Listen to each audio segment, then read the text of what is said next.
The Chinese are now employing a lot of its own people in the diaspora, whether it's in the United States Yes. or otherwise, to gather intelligence.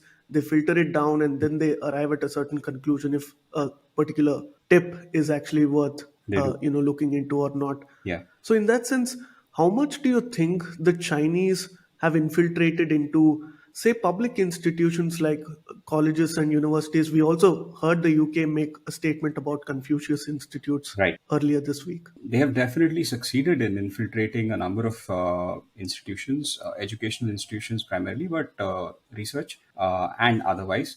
Their approach, at least for a certain period of time, and this was right from the 1960s, I believe, was to encourage their diaspora to send whatever information they could. They weren't tasked specifically, go and get me this piece of information from this particular location or this particular organization. It was more along the lines of, okay, wonderful, you work at this place, whatever, anything that interests you or anything that you think might be interesting to us, just send it across to us whenever you can. And then they collected all this data from disparate sources, and then they'd filter through it, analyze it, and then put the pieces together.